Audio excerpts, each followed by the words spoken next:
Welcome, welcome, one and all, back again to the Basement Brothers podcast, episode number 9. I cannot believe it, Mo Money. We are back, number 9. As a matter of fact, I believe we're in episode 10. So we cannot believe it because we're episode 10. You're right. I don't even know how to count anymore. I don't even know how to count. Mo Money, I can't even be trusted to count the episodes right anymore. Listen, Well, listen. We're here together, brother. Let's do this. that's right.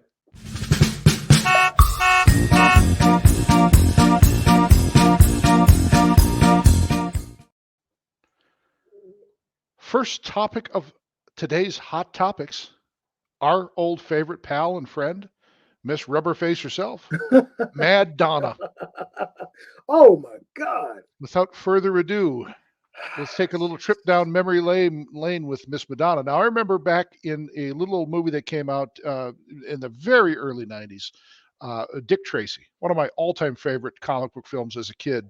Yeah, I remember that. And obviously Madonna, a huge character in that film, and even as a child, she had an attractiveness to her that everybody was pretty much drawn to Madonna. Of course, even Warren Beatty, who was in Dick Tracy, ended up dating her from that movie.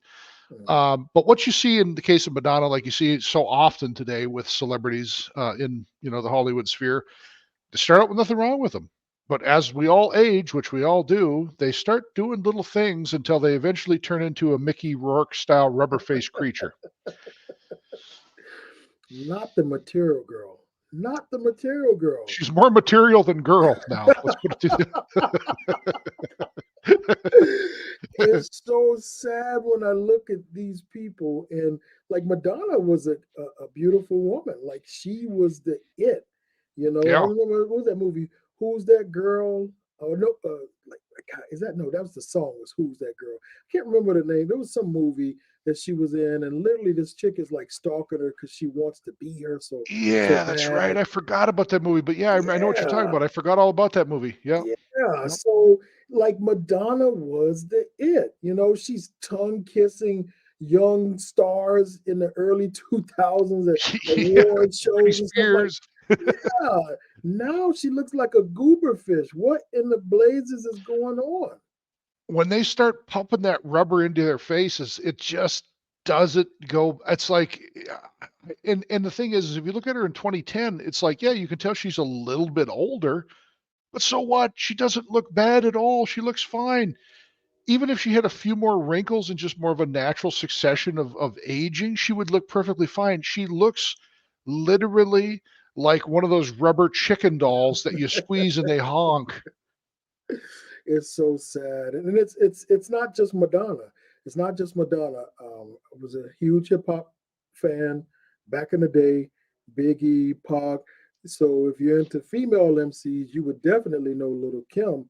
Little Kim Oh was yeah. banging. I mean, she was beautiful. She was like a sex symbol for female hip hop stars. Yeah. And now if you look at Little Kim, she's unrecognizable too. She went under the knife and let them do some things to her face, and like she's I don't know, maybe to her it looks nice, but like to me it's ruined her natural beauty. Terrible. Yeah, it really does, and it's like it's one thing to do a few tucks and creases and things to kind of straighten some wrinkles, and it's another thing to completely subvert the entire look of your face. And it seems like that's what they all do. They Yeah. go for this just extreme where it's like they can never get it back. And I mean, even talking about last week or the episodes we shot earlier about Michael Jackson, there was another classic case scenario of what happens when plastic surgeries and or various topical types of treatments go wrong. Yeah, look at what's my girl? God rest her dead. She's gone now. Joan Rivers was another one. Oh, Joan yeah, Rivers was yeah. just some synonymous with facelifts and chin tucks And in and fact, she died doing a plastic surgery routine. Like she at like sure did. 80 years old, however old she was, she died literally doing a plastic surgery She or sure from did. complications. She sure did. And literally, we won't know what our stars and our icons would naturally look like because they're all getting their faces done. And it's something to me is there's something about aging gracefully, letting nature take its course and trying to keep yourself up, keep appearances up. But like looking like yourself at the end of the day. So like when you're in a casket and everybody's staring down at you because it's coming, we're all going to that same place, right? When they look down, it's a face that's recognizable. Like I don't recognize this person. If you didn't tell me that that was Madonna, you just showed me that picture, I wouldn't believe you. Dude, you would be better off going down to your nearest Hobby Lobby and buying a 99-cent Richard Nixon mask and gluing it to your skull. You would be better, cheaper and better off. I think it was Jamie Lee Curtis from several movies, the Halloween Yeah, Trading franchise, Places. True Lies, Yep. True Lies and all that good stuff. She said that she's not going to get any plastic surgery done. She's going to allow herself to just age gracefully. She's whatever nature gives her is what she's going to be, and I'm all for that. I'm all for looking like yourself at the end of the day. Well, Because if even you another, yeah, agree 100%. Another celebrity that's done it recently has been Pamela Anderson. Now, there's another one who's had oh, tons of different plastic surgery and different things, breast implants and all these. She's went like makeup free recently, and she looks great for her age. But obviously, it's like there's a big difference between completely made over with a fake mask on, which is how they look, versus a natural person, and it's like it's so far away from what normal people actually look like. yeah. At the end of the day, once people attain a certain level of fame, they don't want to let it go. And in our next portion of this segment, there are some folks that are basically seeking fame, but they're doing it in the wrong ways and in the wrong places.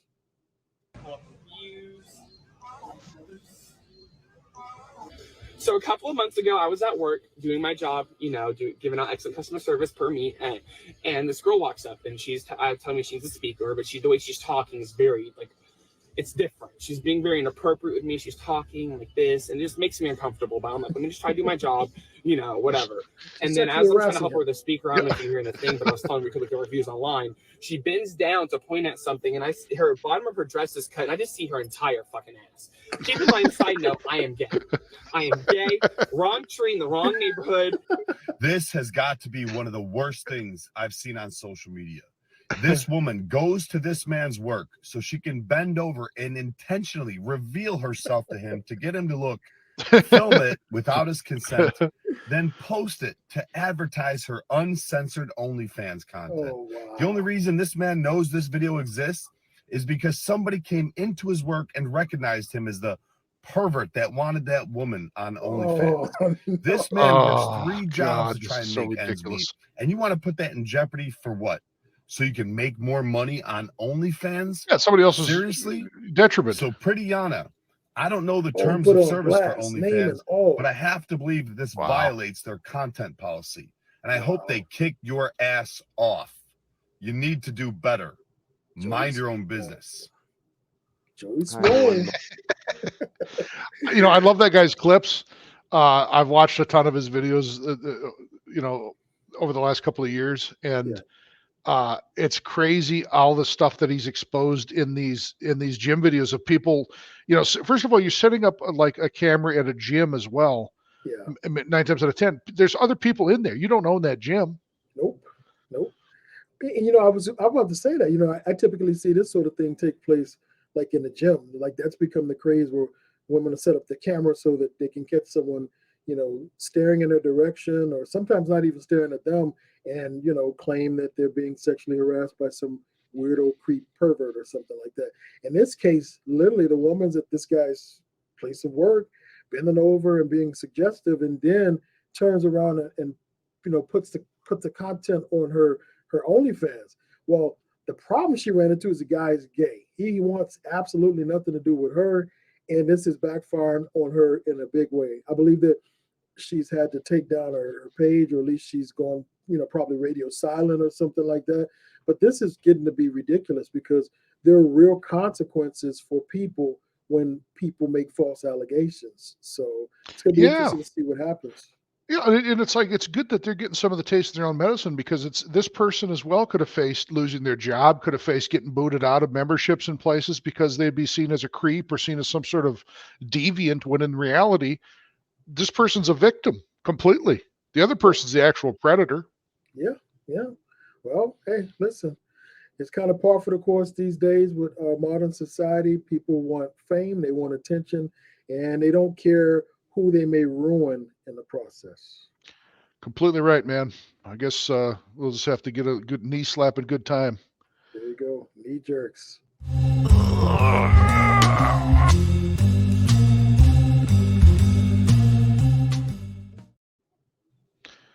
Speaking of being in the wrong place at the wrong time and being on camera, Uh-oh. just take a look at this little clip. And viewers be warned, this is pretty graphic here. Uh-oh. Whoa! Boom!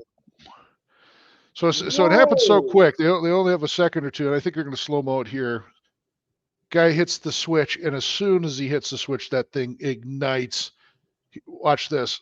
Boom! The inside. So My God. you see, like, basically, so this wasn't, he didn't get blown up by the rocket, so to speak here. He actually, the combustion of the gun, for some reason, it failed here in the midpoint of this gun. And when it blew out that combustion, he literally was caught in between the middle of it. You know, Jeez. so I mean, what's crazy is at the end of this clip, there's a longer clip on this guy's channel, and these guys demo these weapons all the time. Basically shoot different rounds of ammo and military weapons and stuff in a big field area. He was almost completely fine. Like, he had like a small cut, and I think he had like a little bit, a few little burns, but there was nothing super bad. Unbelievable. Yes, because I'm watching this, and you know, I'm assuming something's gonna happen, but like when I saw that helmet go up, I literally thought that was the guy's head. I'm like, did his head pop off? It literally looks like right that first bit, it looks like he got completely blown up. I mean, it looks like he exploded. But yeah, it blew his glasses and his helmet off just right off the top. Boom, glasses, and the other piece of the Communism. gun went with it. I mean, just He's lucky to be alive. Like, if that thing would have been a few inches higher or something, and actually did when it went up and it took his helmet off, that thing could have easily just some shrapnel from that gun would have went right inside and it killed him. I mean, the guy's just crazy because the way that gun blew up too, it's like they could have took his head off. You know? Yeah. Did he do a follow-up video just to kind of maybe explain what caused that failure? Yeah, they pretty much knew it was just a failure of the way the gun fired. It was a failure in that mid part of the gun where the mechanism blew, like right in here. There's like a joint or something in there, and that must have been faulty. And so when it blew up, instead of blowing the blast backward, which they set this dummy head up there to show what would happen to it, and his head ended up being the dummy head. Wow. That sounds like a lawsuit, JD. Sounds like this brother's about to cha-ching, cash in. Yeah, I mean, it's one of those things where I don't know what kind of you know, I don't know, like what kind of waivers they have when they're firing something like this. Like, do they just give you this weapon and they're like, okay, anybody can fire this and blow themselves up, or they're like basically like, no, you're agreeing that if you blow yourself up, we're not accountable. I gotta imagine though there has to be some expectation that the equipment's not going to have some sort of massive failure that can literally kill you. Like, there's some expectation that the device is going to function properly. So yeah, well, and the problem with this one is the guy didn't get really badly hurt at all, so I'm sure that's going to play a part in it too, right? But it's like he could have been dead. Yeah. Wow. Well, that gun should have been charged with attempted murder. He nearly went up in smoke, but the next clip that we have is of a gentleman that's out and about, and once again looking for fame and attention in all the wrong places. If he's not careful, he may go up in smoke, because this new craze of pranks is getting out of hand. So it's going to get smoked, and not talking about turkey either. After this.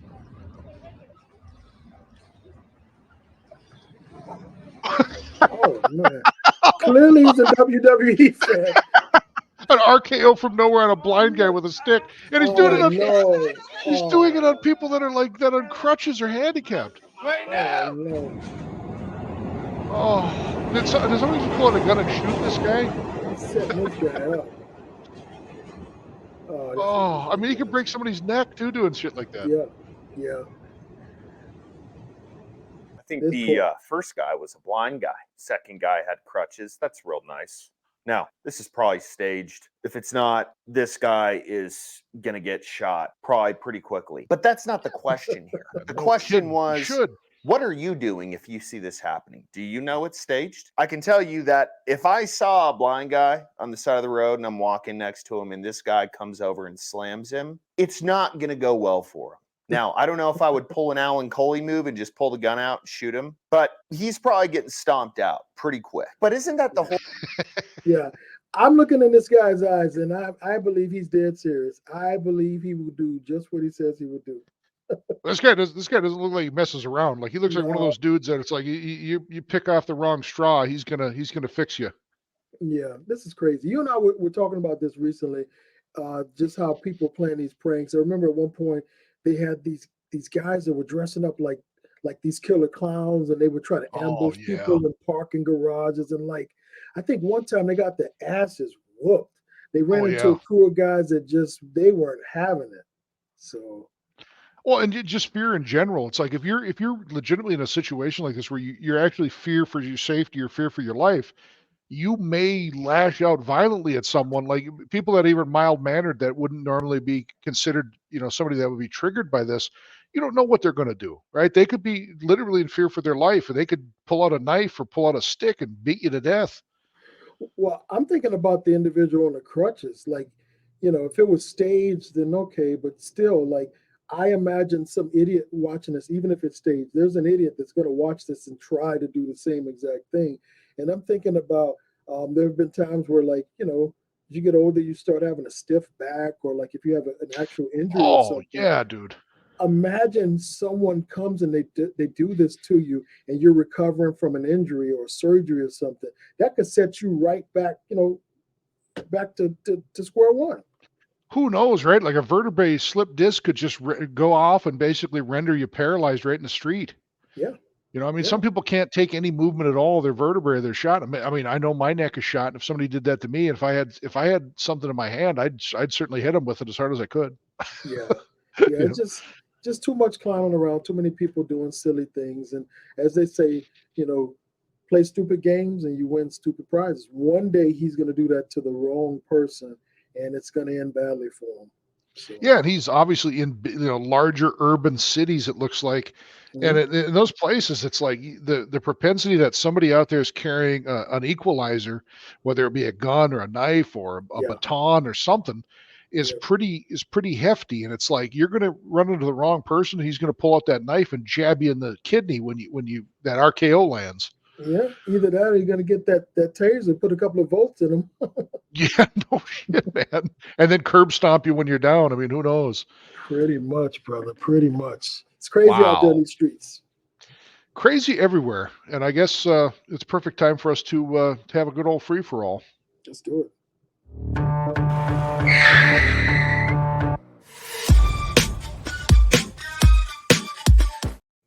Classic wrestler, the man, the myth, the absolute legend, Mr. Rick, the Nature Boy Flair. The Nature Boy. As you can see in this clip, he's having a difficult time keeping those gators down. Having a hard time keeping those gators down. He fell on the guy. Oh, that's that trick knee. He drops the kick on a midget and then falls and crushes his nuts.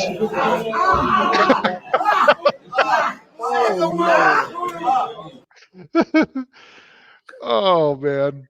Oh, man. Where is he? Where is that? A game? It looks like a hockey. Yeah, he's in like a hockey, either a basketball or it looks like basketball. Maybe it's hard to say, but maybe hockey. But he's probably hammered as usual. And they got some other guests in there, and here he's a kick on that midget. He goes down and collapses on him. I mean, this guy's pushing 75 years old, whatever the hell age he is. Oh yeah, and you were just talking about curb stopping someone. It looks like that's what Flair was attempting to do. He curb stomped himself. No, is that Hornswoggle? Wasn't it the little guy? It looks like Hornswoggle. Yeah. It's like Vince's illegitimate child, Hornswoggle. Oh man, listen, I love the Nature Boy Ric Flair. I don't care what anybody says. He is the GOAT. Hulk Hogan is the icon, and he's he's the person that put wrestling on the map. But pound per pound, you ask anyone that knows anything about wrestling, and they will tell you the GOAT is, in fact, Ric Flair. Completely. I mean, even Hulk Hogan, the immortal himself, in many interviews I've seen, he's literally said Ric Flair's number one, the greatest of all time. And part of the thing with Ric Flair isn't just his appeal now, because obviously you and I both remember those times in the late 90s when WCW was hitting before, the real Nitro Monday Night Wars began. Ric Flair wasn't all that popular. I mean, he was popular, but he wasn't carrying the program in the way where he walks into a place now and a whole stadium erupts. He's always had that star power, but I think the reason why he gets the respect and why he can actually wear the title of greatest wrestler of all time, he actually was involved in the territory days. Yeah. He's old enough where he came from that time period where those guys wrestled how many nights a year? 250 nights plus a year? Yeah. Flair was on a plane all the time. He'd be out of the country, do like I don't know if that's New Japan Wrestling, but he'd be over in Asia, then he'd be over here somewhere in the States. So he was literally always on the go. He sacrificed literally being a family guy to be on the road. And part of it is ego. We're not going to sit here and pretend that, he did it all for the goodness of wrestling. He did it all for the nookie, as they say. And the liquor, the nookie, the liquor, and just this constant unquenchable thirst to be the man. And what I love about seeing Ric Flair now is the pure joy. Even in the still shot you have here, he's just so happy. People are happy to see him. He's transcended culturally. They show these videos of him and college football teams and athletes going through the whole spiel about the Rolex ring wearing and all that sort of stuff. And like he's having stealing, wheeling, dealing. Yeah, son of a gun. Son of a gun. And as you can see, he's having a hard time keeping those Gators down. He's having a hard time staying on those Gators at this point. But yeah, I mean, exactly. He's one of those guys. I mean, this is a guy that survived a plane crash.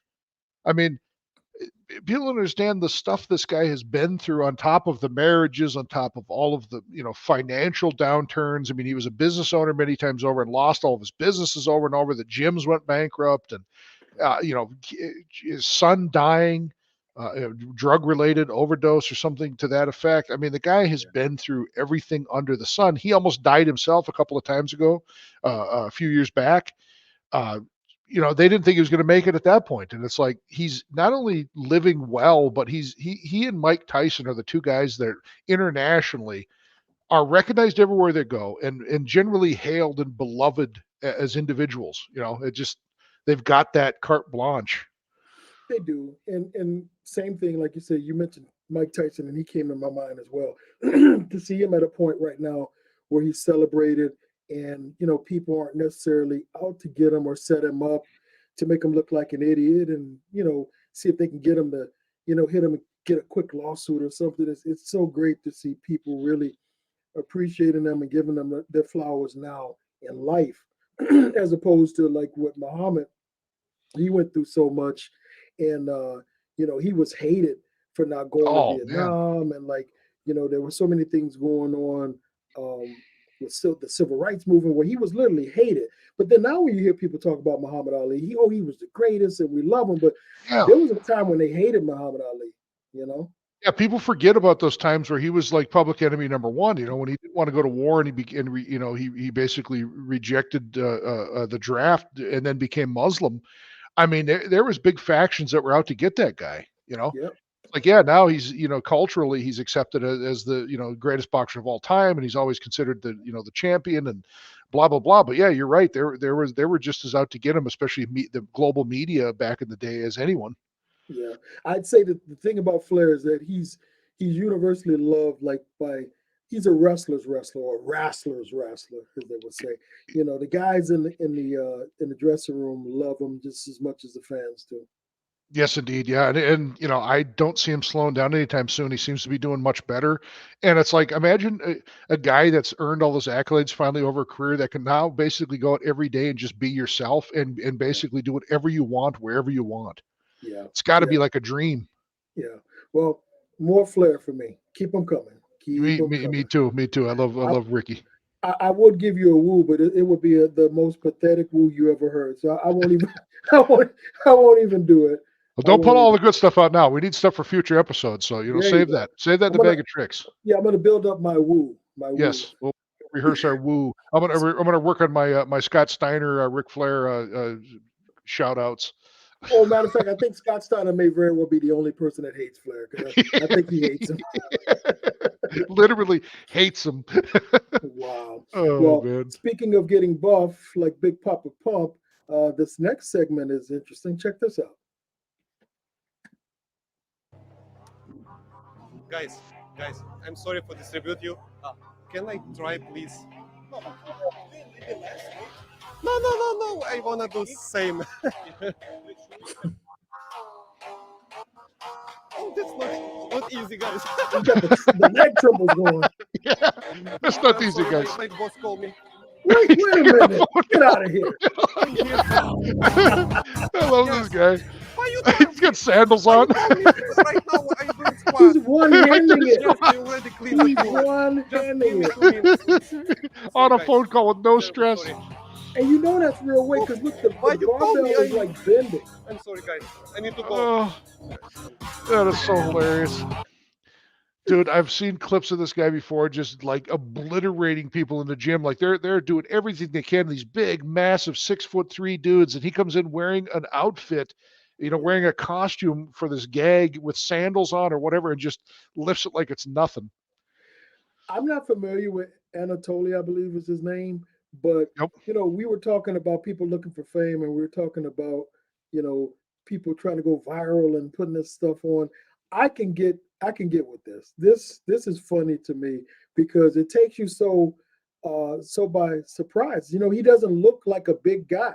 Yeah. You would think that someone that could lift and hold that weight with one arm would be like just just humongous, and he Massive. looks Look at the yeah, size of the guy next to him. I mean, this guy's bigger than he is. And it's like, yeah. God. So you've been following this guy for a bit. You're familiar with his videos. yeah, I started to see the pop-ups in some like the short videos and stuff once in a while, and it was him just doing incredible, like ridiculous lifts where it was but it was to the same thing where he's doing this lift basically without any resistance with single-handed, the same kind of thing on like bench press. Like these guys are trying to do, you know, hundreds and hundreds of pounds, and he lays down on the bench press and he's just putting it up like absolutely nothing. I mean, and it's just insane.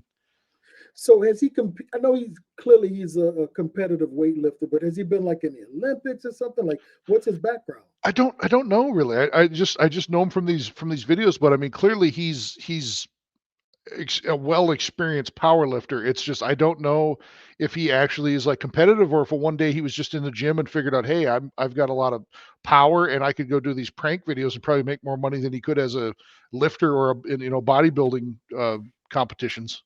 Oh yeah, he's probably picking up chicks too, because he's looking like very unassuming, and then now this Yeah, dude's just like pressing this all this weight. So he's having fun, he's making money, and he's picking up the chicks. he comes in like Borat and he lives 600 pounds like it's like a hot potato. God bless him. Well, this is the kind of prank that I can get into. So Yeah, it's good natured, good spirited, fun, and the people around him are always just astonished by what he can do. And and I've saw some clips where he's got these guys. Some of these guys in the gym are a little bit rude and pushy, but it's like he usually ends up winning them over pretty quickly once they see what he can lift. So, like, are they rude because they think that he can't lift, or are they rude because they're embarrassed because he lifts so much more than they can? A little bit of both, right? Because he'll come right into these guys. Like I watched a clip where he was vacuuming the ground or cleaning the floor next to this guy who was lifting weights, and this guy thinks he's a gym guy and a pro and all this. And this guy's like, "Oh, let me." And Anatoly's like, "Let me show you how to do this. I'll show you a proper way to lift so you don't hurt yourself." And this guy's like, "Oh, you can't do that." Blah blah blah. Well, then he sits down and he picks the bar up like it's nothing. And then the guy was finally like, "Oh," and the guy was kind of pissy at first, but then after he saw him lift that, he was just like, then he knew that, wow, this guy, he gave him some respect right away because it's like you see a guy put up a bar that quick. that looks like he can't even lift a broom that he's carrying. That's pretty impressive. Wow. Well, you know what else is impressive, JD? What's that, Mo Money? We are now at the very end of show number 10. This is a milestone for us. This is a big event for us. 10 episodes in the camp. What do you think? Number 10, man. I can't believe we made it. I can't believe it went so fast. I thought we were still on episode 9. That's to give you an idea where we are. More things to come. I can't wait to do bigger and even better episodes and get our merch rolling and just everything coming out. Yeah, I agree. Looking forward to it. We want to take this time to thank our sponsors, all 0 of them. Without you, what would we do? I guess keep the show going. Well, we'd be just sitting in our basement, not talking to anyone. There you go. Well, we talk to each other. Well, that's true. That's true. Well, yeah. Well, let's call this one a wrap. Sounds good, man. Like and subscribe. Be back for more episodes, new episodes every week. Basement Brothers Podcast. We're out, Mo Money. Always Yes, good indeed. to have you, my friend. Always, brother. See you on the flip side. Sounds good.